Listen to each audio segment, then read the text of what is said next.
तो सवाल ये उठना लाजमी है कि इतने दिनों तक राहुल गांधी का अंदाजे बयां कहां था? क्यों इतने उग्र अजवाब दिखाई दे रहे हैं? यह हमला पहले क्यों नहीं किया? हम आपको बता दें, इस बहस में मेरे साथ जुड़ रहे हैं दो खास मेहमान। कांग्रेस की तरफ से मीम अफजल, बीजेपी की तरफ से सुधांशु त्रिवेदी। मैं आप दोनों को बता दूं, आप दोनों के पास 3-3 मिनट है, लिहाजा मेरे सवालों का जवाब जो है आप इस हिसाब से दीजिएगा कि आप लोगों के पास बाद में सवालों के जवाब के लिए ज्यादा से ज्यादा वक्त बचे। सबसे पहले सुधांशु त्रिवेदी, आपके पास मेरा पहला सवाल। कमजोर नब्ज पर हाथ रखिए। आज राहुल गांधी ने नरेंद्र मोदी की तुलना हिटलर से कर डाली। देखिए, उन्होंने जो हिटलर से तुलना की उसके बारे में मुझे यह कहना है कि 1933 में रुडोल्फ हेस नाम के एक हिटलर के बड़े सहयोगी थे जिन्होंने नाजियों की बड़ी प्री फिल्म थी ट्रायम्फ ऑफ द विल, उसके चित्रण के बाद एक नारा लगवाया था, Hitler is Germany and Germany is Hitler. यह हिटलर की नाजी विचारधारा थी। और यही नारा 1975 में कांग्रेस के तत्कालीन अध्यक्ष देवकांत बरुआ ने कहा था, Indira is India and India is Indira. यह कांग्रेस किसी नेता का बयान नहीं था, कांग्रेस के तत्कालीन अध्यक्ष का बयान था।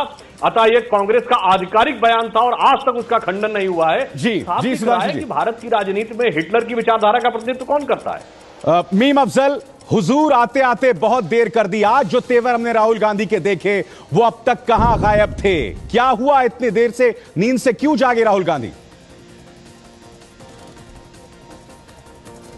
देखिए, वो आज नींद से नहीं जागे, बल्कि मैं आपका शुक्रिया अदा करता हूं कि आपने सही कवरेज दिखाया है आगे से लेके पीछे तक, और जो कुछ कहा गया उसको दिखाया भी गया। ठीक है, राहुल गांधी के मिजाज में वो उस तरह का एग्रेसिवनेस नहीं है या उस तरह का मिजाज नहीं है जो आमतौर पर मोदी जी दिखाते हैं, तो जाहिर उनके कहने का तरीका अलग है। लेकिन आज आपने तो खुद ही कह दिया, मुझे कहने की जरूरत नहीं थी, नब्ज पे हाथ रख दिया। और जो ये इंदिरा इंडिया की बात कर रहे हैं, आज ही आरएसएस ने कहा है नमो नमो मत करो। इन्होंने तो नमो को बीजेपी बना रखा है आजकल, और बीजेपी को नमो बना रखा है। नहीं, किसकी बात कर रहे हैं मेरी समझ में आई? मीम अफजल साहब, कहीं ऐसा तो नहीं है कि प्रभाव उन पर मोदी और केजरीवाल दोनों का मिक्स प्रभाव दिखाई दे रहा है इस वक्त? देखिए, मैं आपको कहना चाहता हूं कि अगर प्रभाव ना हो और चेंज ना हो तो दुनिया आगे नहीं बढ़ती है। अच्छा प्रभाव है कि खराब है, ये देखने की जरूरत होती है। तो मोदी का प्रभाव है? नहीं, मैं तो नहीं कह रहा, ये तो आप कह रहे हैं। चलिए, आप अपना वक्त बचाएं। मीम अफजल साहब, आपके पास 2 मिनट बचे हैं। सुधांशु त्रिवेदी, बात में दम तो है। अगर वो हिटलर से तुलना इसलिए कर रहे हैं क्योंकि हिटलर अपनी बात करते थे, जनता की बात नहीं सुनते थे, और यहां पर उन्होंने जमीन की मिसाल दी। अब जमीन की मिसाल अदनी ग्रुप को फायदा पहुंचाने के लिए इस पर गुजरात हाईकोर्ट ने भी तल्ख टिप्पणी की है कि किस तरह से स्थानीय लोगों को नजरअंदाज करके जमीन दी गई। लगातार पूरा सिलसिलेवार तरीके से हमारे सामने सबूत मौजूद है। तो जमीन जो मुद्दा है, और खासकर अदनी समूह के साथ, तो यहां तो कमजोर नब्ज पे हाथ रख ही दिया है राहुल ने। अभितार जी, जमीन की जहां तक बात है, किसी औद्योगिक घराने को जमीन दी गई, हम किसी औद्योगिक घराने के पक्षधर नहीं है। उसके तकनीकी बिंदुओं को लेकर विवाद प्रतिवाद हो सकता है और उसका कितना लाभ जनता को मिल रहा है। अरे भाई, यहां तो अपने दामाद को ही जमीन दे दी गई, वो भी कौड़ियों के भाव, जिसका कोई औद्योगिक उपयोग नहीं है, कोई व्यावसायिक उपयोग नहीं है। तो आप दोनों परिस्थितियों का अंतर कहां? नहीं, दामाद जी के पास पहुंचेंगे। सीधा सवाल यहां पर ये, जिस तरह से जमीन दी गई, अब मैं इस पर आ रहा हूं, दूसरा विषय जो आपने उठाया, तल्ख टिप्पणी हाईकोर्ट की भी है। आप जानते हैं किस तरह से फॉरेस्ट राइट्स एक्ट का उल्लंघन किया गया, जिस तरह से अदनी ग्रुप को, वहां के स्थानीय मछुआरों को, स्थानीय समुदाय को पूरी तरह से नजरअंदाज कर दिया। ये तमाम चीजें डॉक्यूमेंटेड है सुधांशु जी। मैं कह रहा हूं कि उसके तकनीकी बिंदुओं पर कोर्ट का निर्णय आने दीजिए। लक्ष्य तो उद्योग स्थापित करना था, जिसका मैंने उदाहरण दिया, उसका लक्ष्य तो व्यक्तिगत हित में जमीन को हड़पना था। दोनों की आप कहां तुलना कर रहे हैं महाराज? और दूसरा विषय जो इन्होंने हिटलर वाली बात कही, देखिए राहुल गांधी जी पार्टी कैसे चलाते हैं।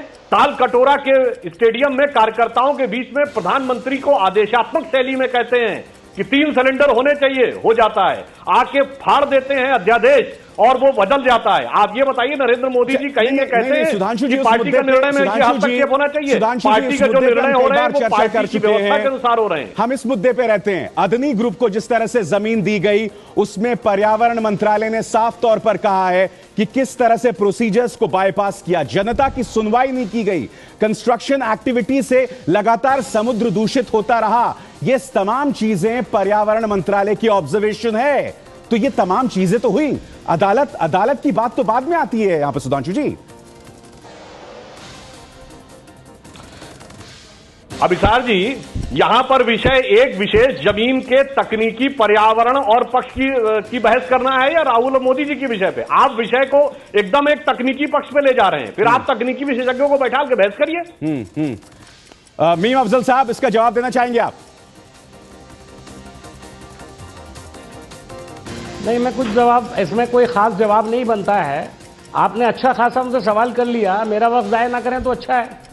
नहीं, सवाल यहां मीम अफजल साहब यही बना हुआ है कि अब जब राहुल गांधी नरेंद्र मोदी पर हमला कर रहे हैं, तो आपको नहीं लगता कि अब बहुत देरी हो गई? ये तेवर संभवतः 1 साल पहले दिखा दिए जाने चाहिए थे।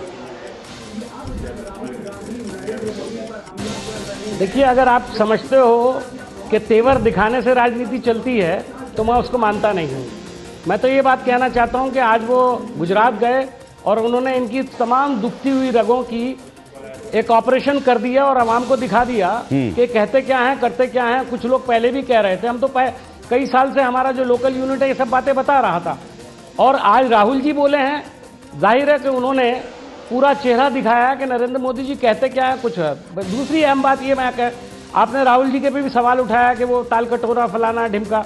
मैं आपको ये बताना चाहता हूं, कम से कम राहुल जी लोगों से मिलते हैं, नौजवानों से मिलते हैं, किसानों से मिलते हैं, गरीब लोगों से मिलते हैं, रक्षा वालों से मिलते हैं, उनके सवालों को सुनते हैं, सवालों का जवाब देते हैं जी। प्रेस वालों से बात करते हैं, उनके सवालों का जवाब देते हैं, वो भी अपनी सुविधा के हिसाब से। चलिए, आपकी इस बात का जवाब मैं सुधांशु त्रिवेदी से लेता हूं। जवाब नहीं दिया उन्होंने। सुधांशु त्रिवेदी, जवाब दीजिए। नरेंद्र मोदी तो नदारद हैं, वो लोगों के जवाब नहीं देखते, लोगों से जुड़ते नहीं, ऐसा आरोप मीम अफजल लगा रहे हैं।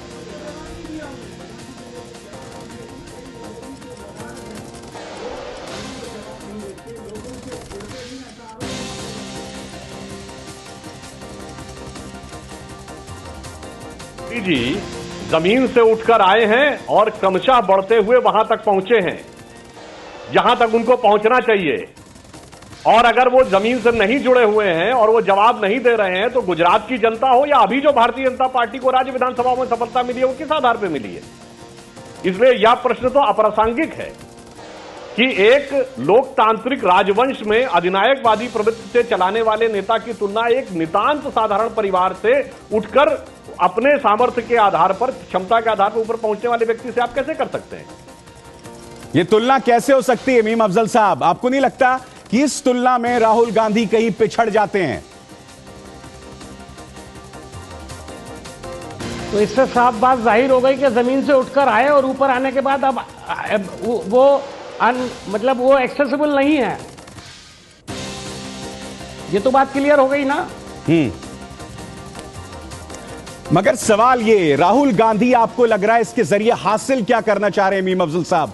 आपको लग रहा है, आप कहते हैं कि तेवर से कोई फर्क नहीं पड़ता, मगर आप तेवर तो हमें दिखाई दे रहे हैं। आपको नहीं लग रहा कि ये जो अग्रेशन है, ये प्रोएक्टिव रवैया है, वो पहले दिखाई देना चाहिए था?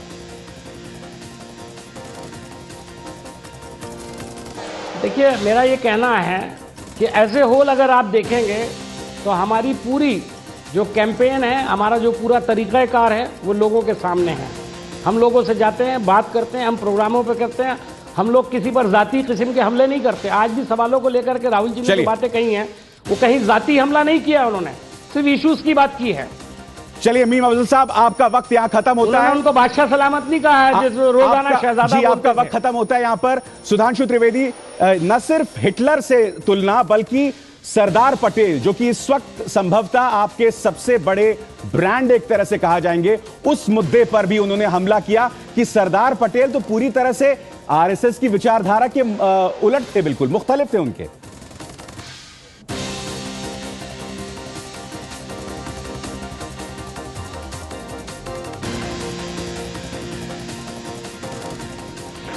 देखिए, सरदार पटेल को कांग्रेस पिछले कुछ सालों में कितनी बार याद करती थी। कितने अधिवेशनों में आपने सरदार पटेल के फोटो देखे थे। वो तो अब जब हमने उठाया तब यह विषय आने लगा। और हम किसी महापुरुष को उसकी श्रेष्ठता के आधार पर याद रखते हैं, उसके राजनीतिक विचारधारा के आधार पर नहीं, राष्ट्र को लिए गए कंट्रीब्यूशन के आधार पर। और दूसरी बात, राहुल गांधी जी जो कर रहे हैं ना, ये एक छटपटाहट है एक ऐसी चीज के लिए जो सब कुछ बिगड़ चुका है, उसको संभालना चाह रहे हैं, पर अब वो होने वाला नहीं। मैं कहना चाहता हूं, बिगड़ी बात बने नहीं, लाख करो किनकोय, रहीमन बिगड़े दूध को मथे न माखन होए। एक बार दूध फट गया, उसको मत के मक्खन नहीं निकलने वाला, जो वो प्रयास कर रहे हैं। चलिए, बहुत बहुत शुक्रिया मीम अफजल आपका और सुधांशु त्रिवेदी आपका। तो हम आपको बता दें, लगातार एबीपी न्यूज भी आपसे सवाल पूछ रहा है कि क्या राहुल गांधी ने देर कर दी, और अगर आपके सामने रिजल्ट्स भी आ रहे होंगे तो ज्यादातर लोगों का यही मानना है कि देर कर दी।